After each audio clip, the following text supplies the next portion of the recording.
Olá, nós estamos aqui no plenário da Assembleia Legislativa do Paraná e hoje o nosso assunto é um pouco diferente aqui do dia a dia da Casa de Leis. Nós vamos falar de cultura e arte, vamos falar de ópera. A ópera, que é um gênero musical que ainda é pouco difundido, pouco popularizado. Mas tem bastante gente trabalhando muito para que isso mude. O nosso convidado especial é o Gerard Rajar, que é um apaixonado por ópera, né, Gerard? Que é o fundador, diretor do Festival de Ópera do Paraná. Seja muito bem-vindo. Obrigado, Jordana. Obrigado a você, aos servidores da casa, os servidores da TV Assembleia. Muito obrigado pelo convite. Queria começar, Gerard, falando sobre o que é, enfim, a ópera. Como leigos, a gente sabe que é aquele teatro com música, com dança, a gente logo imagina aqueles cenários gigantes, figurinos luxuosos, uns agudos, né? Enfim, explica pra gente o que é a ópera, o que define ser uma ópera e a diferença de musicais, de opereta, enfim. Bom, vamos lá. A ópera é uma linguagem musical, é um gênero da música, tal como as artes visuais, a própria música, o teatro, o circo, a dança. A ópera é um desses gêneros, é uma dessas linguagens. Os alemães costumam dizer que a ópera é a arte completa, porque ela mistura não só o próprio gênero operístico, propriamente dito, mas a música, os cenários com a arte visual. Você tem uma série de inclusões artísticas, inclusive o cinema hoje é utilizado dentro das produções operísticas. Então, a ópera é um gênero, como as outras linguagens artísticas o são, e com características muito especiais, porque o intento da ópera é emocionar. Então, para isso, se utiliza a voz lírica, né? E se tem muito fortemente essa busca pela emoção. Então, independente se é uma ópera ou uma opereta, se é uma ópera longa ou uma ópera curta, se é uma cantata, que nada mais é do que uma ópera sem encenação, você sempre terá o intento de emocionar aquele que está ali naquela experiência. A gente costuma dizer, e eu costumo sempre repetir, a gente não assiste ópera, nós temos experiências com a ópera. Sentimos a ópera. De toda forma, tanto é que o que faz uma ópera ou uma opereta não é o tempo de duração, não é história, não é comicidade, é a dramaticidade. Quanto mais dramático é, mais ópera é. Quanto menos dramático é, mais opereta é. Então, temos óperas de 40 minutos, que são óperas, que são muito dramáticas. E temos operetas de 3 horas e meia, porque podem ser cômicas, mas não são dramaticamente acessíveis para serem óperas, então são operetas. Tá certo, Gerard, a nossa produção separou alguns trechos do seu trabalho, né? Esse primeiro trecho é da ópera Cavalaria. A gente vai acompanhar ali no telão.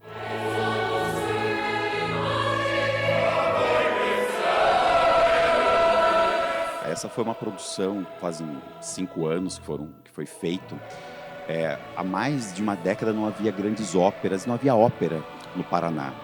E o Guaíra estava sem nenhum tipo de produção operística e a Cavalaria Rusticana foi uma produção que retomou o palco do Guairão para a ópera. Inclusive, você estava me dizendo que a Assembleia Legislativa do Paraná que deu o pontapé inicial aí para trazer a ópera para o Estado. Na verdade, quando ainda era Assembleia Provincial, né? A Assembleia Provincial, a Assembleia Legislativa Provincial, foi em 1876 que foi ditada a lei que criou o Teatro São Teodoro. Não existe grandes óperas se nós não tivermos os espaços propícios para ela.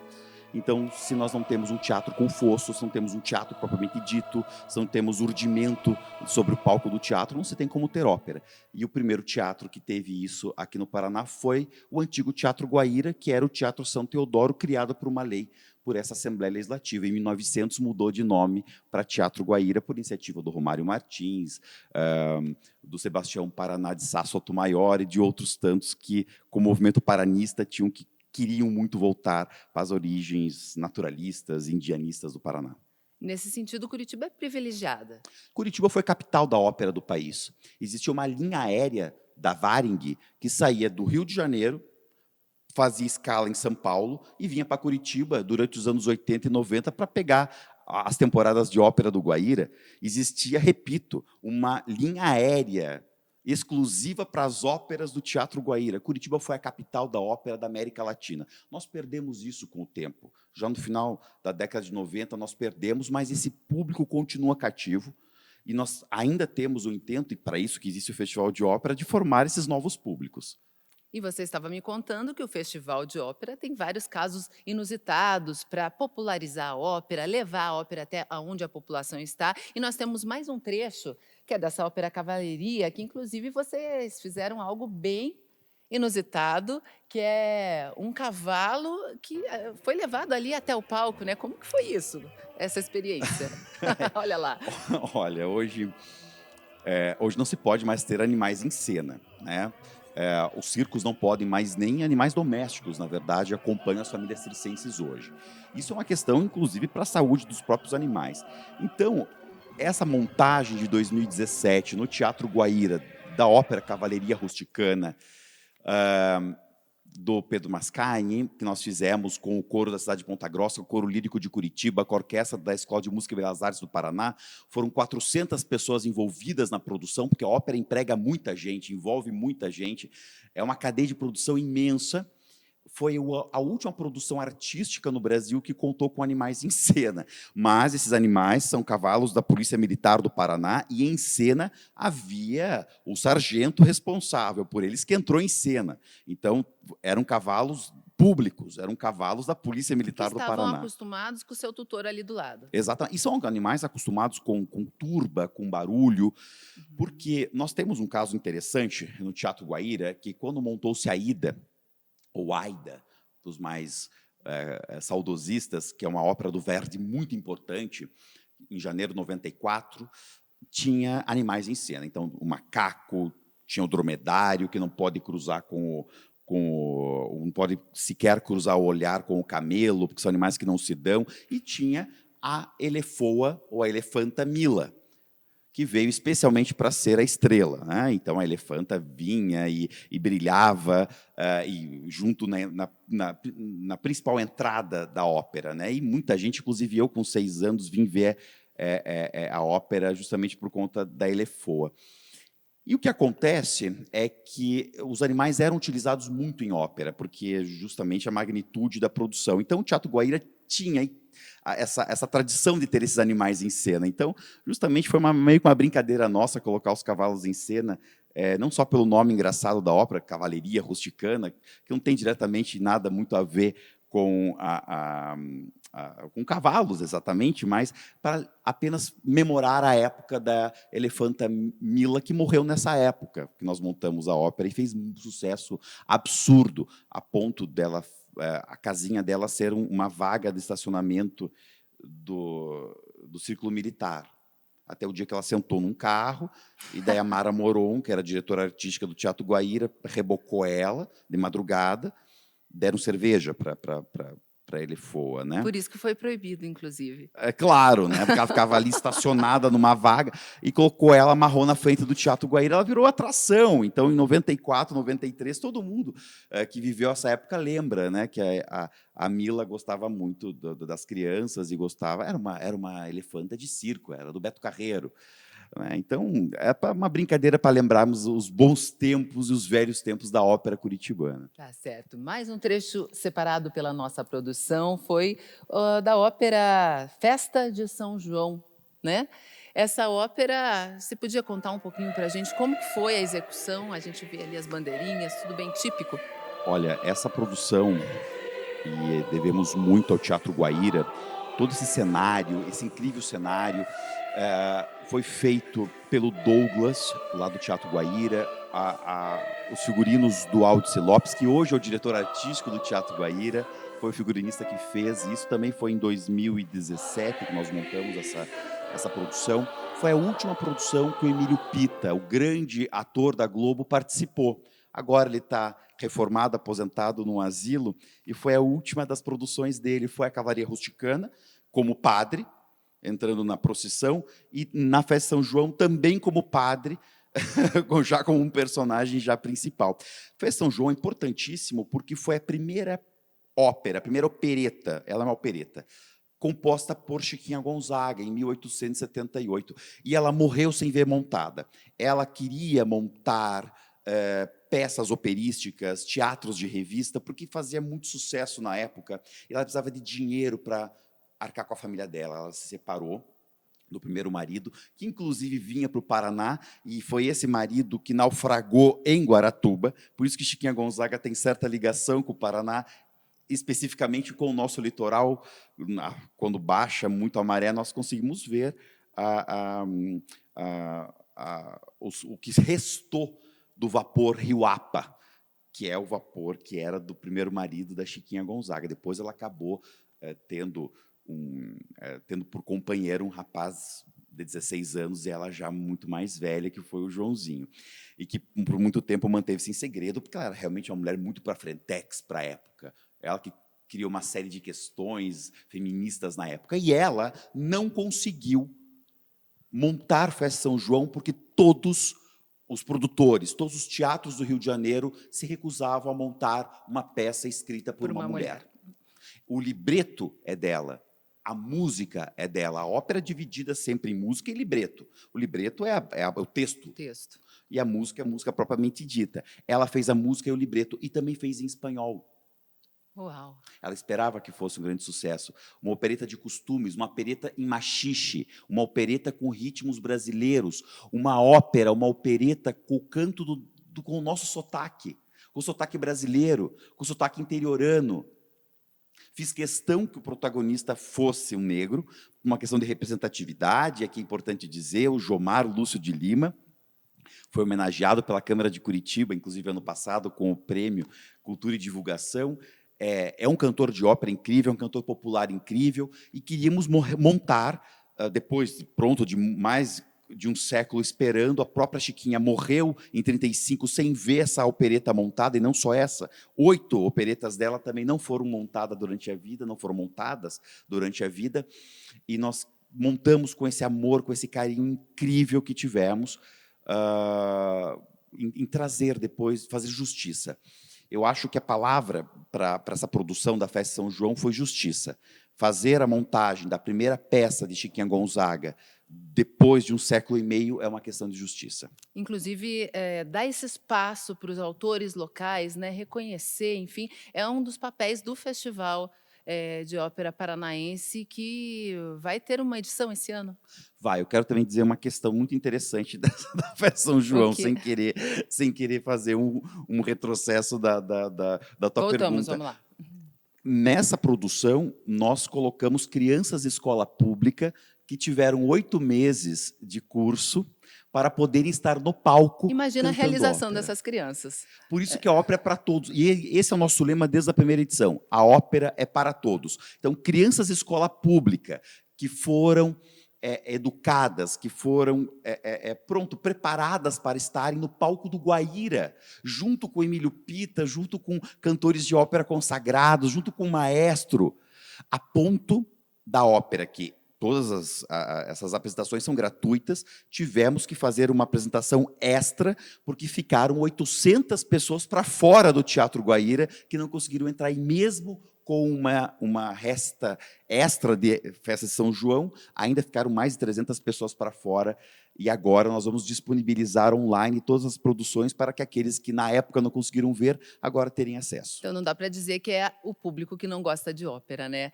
A gente já vai falar sobre essa próxima edição do Festival de Ópera daqui a pouquinho, mas como você puxou o gancho das crianças, nós temos ópera para criança também, né? João e Maria, é isso? Foi uma ópera dedicada às crianças. João e Maria é uma ópera clássica do repertório alemão, que é uma história, infantil, e a Salete Cercal, que é uma grande produtora aqui do Paraná, tem esse intento em montar sempre essa ópera, e nós levamos ao palco do Guairão, no 3º Festival de Ópera do Paraná. Também foram mais de 2.300 crianças assistindo. Uma ópera feita para elas, uma ópera feita e cantada e com uma história totalmente infantil. E não só essa, existem várias óperas infantis. Inclusive, a primeira peça infantil da história do Brasil, de teatro, foi transformada em opereta e foi escrita em Curitiba. Curitiba é o berço do teatro infantil, do teatro para a família no Brasil, via Emiliano Perneta. Emiliano Perneta, em 1909, escreveu A Vovozinha, que foi a primeira peça infantil do Brasil, musicada por um grande nome curitibano, Benedito Nicolau dos Santos. Lembra-se muito o nome dele, porque é o nome aqui da Rua do Palácio Iguaçu, que faz fronteira aqui com a Assembleia Legislativa. Rua Professor Benedito Nicolau dos Santos. Ele que é referenciado pela Academia Espanhola, pela Academia Alemã, como o maior musicólogo. Inclusive, o Mário de Andrade dizia: o maior musicólogo brasileiro é Benedito Nicolau dos Santos, hoje é esquecido aqui no Paraná. Morreu em 57, escreveu 4 óperas, uma delas, A Vovozinha. A primeira peça infantil da história do Brasil é uma opereta paranaense. E vocês estão acompanhando aqui na TV Assembleia o arquivo vivo da história da ópera no Paraná, de Raid Rajar, que é um apaixonado por ópera, é fundador e diretor do Festival de Ópera do Paraná. Eu vou chamar agora mais um vídeo separado pela nossa produção, Rita, um solo, e nesse caso a gente tem algumas curiosidades, né? Essa ópera foi apresentada, rodou pelo interior do estado, foi até em tribos indígenas, é isso, Gerardo? Foi. A Rita, eu tive 3 temporadas, né? Nós fizemos uma temporada em 2016, depois uma temporada em 2018 no interior e no litoral do Paraná, desde Antonina, Rio Negro, no histórico Teatro de Lapa, que há mais de um século não recebia ópera e era um teatro de ópera, até Rio Negro, Foz do Iguaçu. E em Rio Negro nós apresentamos uma tribo indígena. E foi maravilhoso, porque Rita conta a história de uma lígure, de uma mulher genovesa, que bate no marido. E ela bate no marido justamente para que ele nunca passe pela ideia de agredi-la. Inclusive, o segundo trecho, nós temos o trecho aí da cena entre o casal. Se vocês puderem colocar o segundo trecho, que mostra justamente Ela já esse batendo. conflito. Ela já batendo, Ela já resolvendo batendo. a situação. E ela começa a história já falando isso. A primeira área, ela já conta que ela já, por antecipação, ela já espanca o marido. E é uma coisa interessantíssima, porque é uma ópera. Ninguém está incentivando a violência Muito pelo aqui, ao contrário. contrário. É só dizendo que em 1846 Já existia já existia essa confusão de gênero. Né? Claro. Rita é uma ópera. Embora não tenha coro e tenha poucos personagens, aqui nomeadamente 3, é uma ópera que pode ser feita ou com uma orquestra completa, como nós estamos vendo no Guairão que fizemos em 2018, ou pode ser feito com um pianista correpetidor. Então nós conseguimos levar uma ópera inteira, que dura menos de 1 hora, para qualquer lugar, para qualquer canto. Se eu quiser fazer essa ópera na rua, como nós já fizemos, La Serva Padrona, nós faríamos. Então, não se deixa de perder o brio, essa coisa da grandiosidade da ópera, e, ao mesmo tempo, torna acessível. Então, Rita é o terceiro trecho, gente, que tem essa parte do pisão, né? Se vocês puderem soltar, é o terceiro trecho. Estou vendo que alguém já estudou os trechos. Sim. E é muito legal. Veja, essa cantora hoje está como cantora titular em Berlim. Né? Então, o Festival do Paraná de Ópera tem uma coisa muito interessante, porque acaba sendo uma vitrine para que nós lancemos os nossos cantores para o além-mar, né? Onde estão os contratos em euro. Né? Então, acaba que a gente acaba sendo uma grande vitrine para essa mão de obra brasileira, ao mesmo tempo em que nós conseguimos fazer uma nova mão de obra, novos cantores. Então, nós buscamos pessoas que ou são formadas aqui na nossa Escola de Belas Artes, que é uma escola pública, que é uma faculdade pública, é a Unespar, ou nós produzimos uma nova mão de obra com pessoas que vêm do canto popular ou que nunca cantaram. O Coro Lírico de Curitiba faz isso. Nós pegamos pessoas que às vezes não sabiam que tinham o talento ou desenvolvem o talento e colocamos em cena. E que ou no coro, ou às vezes até como solistas. E acabam eles ou seguindo a carreira, ou indo fazer a graduação, ou se já são graduados ou não faziam solo, passam a fazê-lo. Então, nós precisamos ter esse incentivo. Eu costumo dizer, Jordano, o seguinte: nós temos aqui no Paraná todos os elementos para fazer o bolo. Nós temos os teatros, que é o forno, nós temos os cantores, que é o ingrediente principal. Nós temos as óperas escritas, que é, na verdade, a receita. Falta alguém que junte tudo isso e coloque Num projeto de lei que, inclusive, já começou a tramitar aqui na casa, né? aqui na casa, que é para dar o fomento de acesso aos invisibilizados, aos mecanismos de fomento. Os festivais de ópera do Paraná, até essa edição deste ano, que estamos na 8ª edição, estamos produzindo a 8ª edição, nós nunca buscamos leis de incentivo.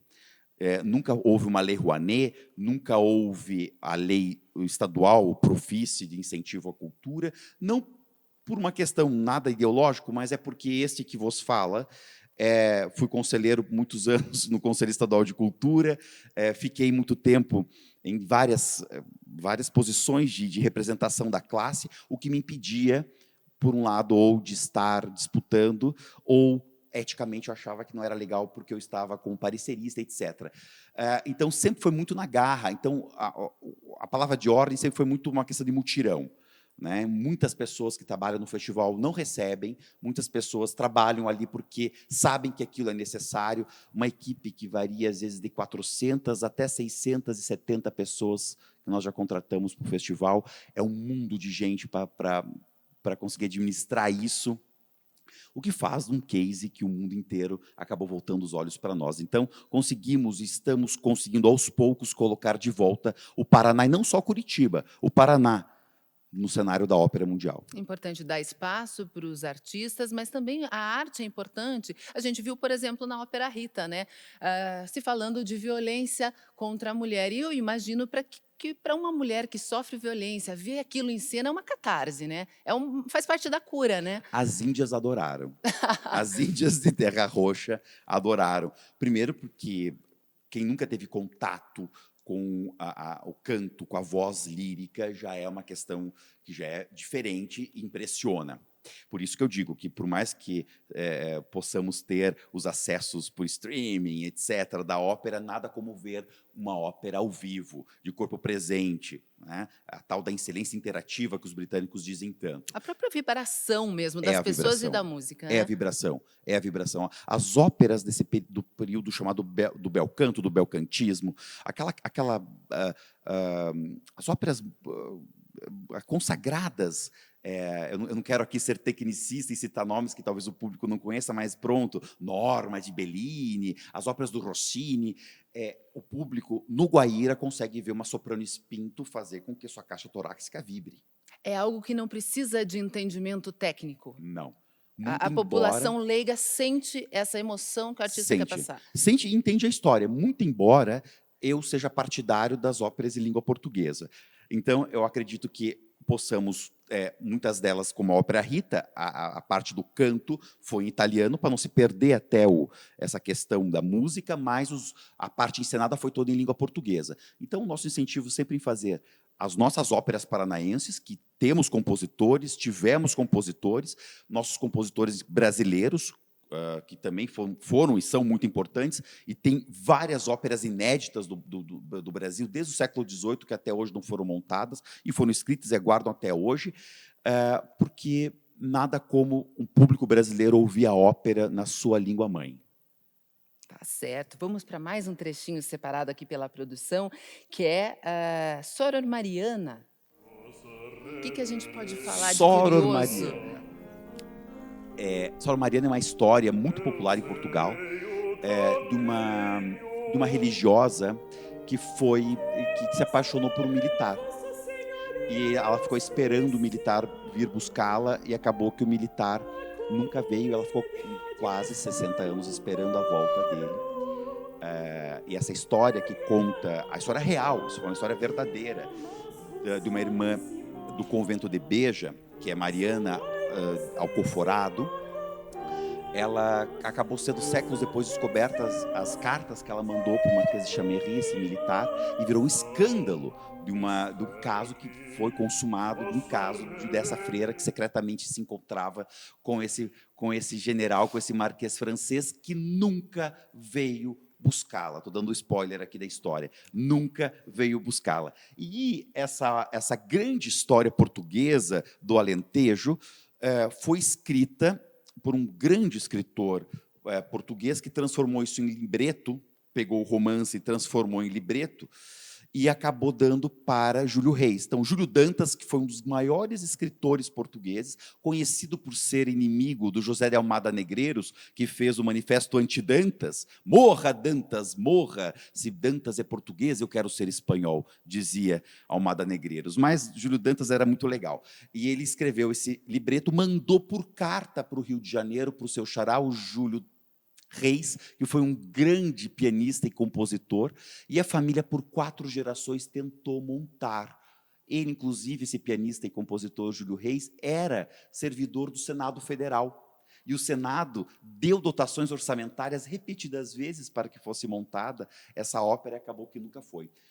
De volta, o nosso fadário aqui do Paraná, nosso destino maravilhoso, e sou muito obrigado, inclusive, ao destino por nos dar essa oportunidade. Estreamos depois de 101 anos esperando essa ópera com uma história portuguesa incrível, com cantores locais, com um coro feminino, a boca que usa, um coro de bocas fechadas, formando gente nova, com um público incrível, e depois repetimos essa ópera em 2019 também. Tá certo, o nosso tempo está acabando, mas eu não quero deixar de chamar nenhum dos trechos que foram separados aqui. Nós temos aqui as Ave Marias, concerto de Ave Marias, né? Essa que foi realizada na pandemia? Foi. Nós havíamos feito uma edição de um concerto só de Ave Marias, que foi na Capela Santa Maria, e depois nós repetimos durante a pandemia, mais 2 vezes. Aqui nós estamos vendo no Oratório Bach, que fica no Bosque Alemão, que é um lugar incrível. Como tinha uma limitação de público, e parte significativa desse público eram freiras, inclusive, nós dispusemos o público ali como se fosse uma arena, e demos oportunidade para regentes iniciantes, pessoas que estavam se formando na Escola de Belas Artes, fazendo estágio. Muitas vezes não se tem a oportunidade de reger pessoas e coros e cantores profissionais, e esse foi um dos concertos em que nós demos a oportunidade para que regentes, estagiários, como o Luiz Stelfeld, que é um incrível regente, como outros 3 ou 4 que também passaram por ali, inclusive o Gabriel, para que tivessem essa oportunidade, e foi uma ótima experiência.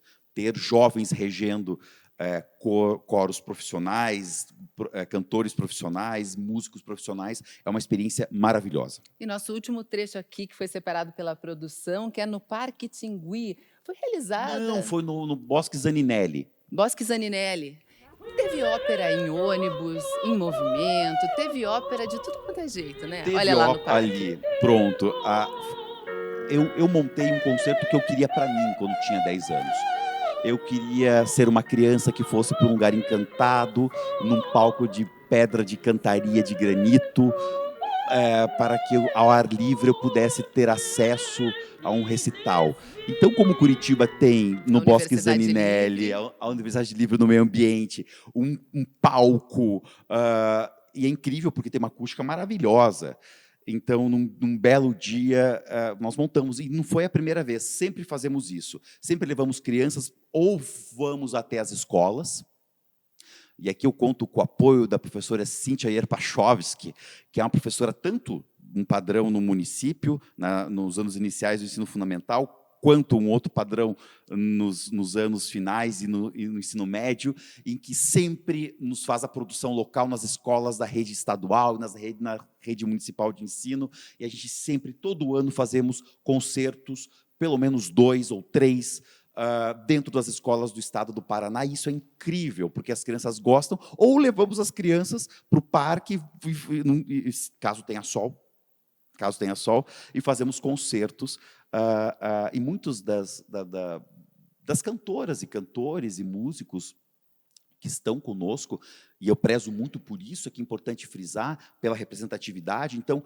papéis da ópera brasileira ou não, sempre colocamos pessoas negras, ou pessoas neurodiversas, ou migrantes humanitários. Inclusão. E é inclusão, e E é mais do que isso, porque são pessoas profissionais da área da ópera que muitas vezes, ou muitas vezes não, são pessoas que são invisibilizadas. E as crianças percebem isso. As crianças são as primeiras a perceberem e a valorarem isso. Então, o Festival de Ópera do Paraná é, na verdade, um diferencial dos outros festivais que tem pelo mundo, porque é um festival que tem a nossa cara, tem a E cara do quando a gente povo. vai poder ver ópera de novo? Tem o cronograma do festival? Para a gente encerrar, deixa o convite para quem está nos assistindo. Pronto. Agora, no mês que entra, no mês de julho, estará no site A gente coloca na www.festivaldeopera.org, tela festivaldeopera.org. festivaldeopera.org, uma edição online que está sendo arcada e subsidiada pela Prefeitura Municipal de Curitiba, onde estará todas essas produções completas. Disponíveis completas, que é o Festival Ópera para Todos, que a gente vai chamar, que vai ficar para sempre ali no site. E de corpo presente no Teatro Guaíra, na Capela Santa Maria, em outros tantos e tantos pontos na cidade. Este ano, que é o centenário da Semana de Arte Moderna e o bicentenário da independência do Brasil, nós vamos trazer 5 produções de Portugal e vamos ter ópera modernista, uma ópera inédita do Oswald de Andrade e mais uma ópera também com o libreto do Mário de Andrade, tanto no Teatro Guaíra quanto em outros espaços de Curitiba e outras 5 cidades do Paraná, até Foz do Iguaçu, de 4 a 20 de novembro deste ano. Tá certo, não dá para perder. Então, Gerard Rajar, diretor fundador do Festival de Ópera do Paraná, muito obrigada por essa conversa deliciosa, parabéns pelo seu trabalho. Imagina, obrigado por lembrarem da ópera, obrigado pela Assembleia Legislativa, desde o século XIX, lembrar que a ópera é um dos gêneros que precisa atenção. Muito obrigado. Obrigada. E se você quiser ver ou rever essa entrevista, está na íntegra no canal da Assembleia Legislativa do Paraná e outras notícias do Legislativo Paranaense você acompanha no portal do Legislativo e também nas nossas redes sociais. Até a próxima.